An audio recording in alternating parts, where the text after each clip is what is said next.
Daily Broadside, day 682. Ignore the fact that I look like a poor man's version of Dennis Wilson in 1973. But I go to my mom's house this evening, and I don't know, it's like 5:30, 6 o'clock right now. And she's like, "Where do you want to eat?" I said, "I'm feeling like eating a steak." And so she starts suggesting, she's like, "Well, we have one place, but it's not that good. But then we've got a Longhorn and an Outback and a Texas long steak and a Roadhouse road steak and a long back and an out steak and all this dumb." And I said, "I don't want to eat at one of those places. I'd rather eat at like a local whatever." And she's like, "Well, I don't know what we have." So I was like, I take to the interwebs and I find a Western steaking, loving and making, right? And it's just, she starts describing where it's at, and I'm like, I kind of remember that, but I don't. So we go to it because I look up the website, and I'm like, I said, "This has got a $16 ribeye," and I said, "Sold," because here's the thing, right? Blind taste test, you can't tell the difference between a Ruth's Chris and one that's, a little bit lower. I mean, meat's meat, right? As long as they don't burn it and char it and all this kind of crap, as long as it's seasoned well, it's fine, right? I said, and plus, $16 ribeye. You had me at $16 ribeye. So I get there and we sit down and we pull up. I'm like, "Oh, I've been here before. It's been 37 years, but I've been here before." And so we walk in at 5:07, and it's like, it's early for the early bird. Like, there's people leaving. And I'm like, what times these assholes get here, And so we're sitting there in this big open room, like exposed wood paneling, Budweiser signage from like 1987. That guy's, he's getting here at the right time.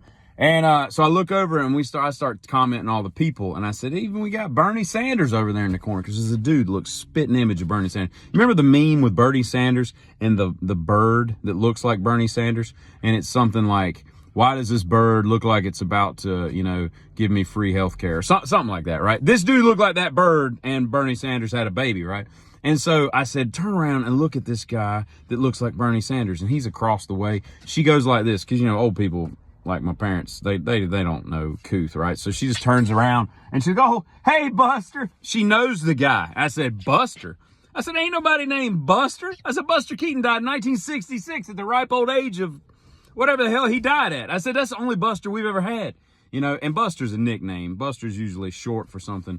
It's not, they didn't put that on his birth certificate. Buster Douglas, his name was probably like Roberto or something. Roberto Douglas. And they called him Buster because he was like they call kids he was husky. He wore husky pants. He wore them Buster husky jeans when he was like, 9 years old. There's no sense in our exhaust sounding like that. And so I eat this steak, right? And so I order, it was a little pricier on the menu than it was on their website, but I didn't expect this place to even have a website, so I don't even know how that even got on the internet.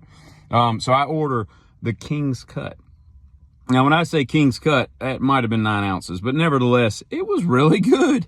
And it was $18.95. That came with free hush puppies or toast. I opted for hush puppies. And baked potato, which was actually pretty well done. And not well done as in like overcooked, but it was done well. And a salad, which was your basic iceberg lettuce, onions, tomato, and some grated cheese. But nevertheless, blue cheese makes all things equal. And so I had all this food, and for $18.95, I got to tell you, I don't know what I'd have paid at Texas Long Steak Out Face, but it would have been twice that easily.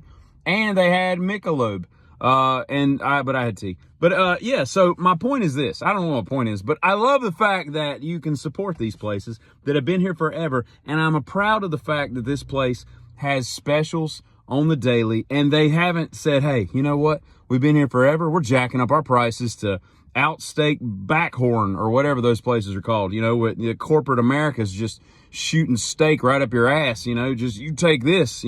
Bend over, Abigail May, because here comes the gravy pipe, as Patton Oswalt once said.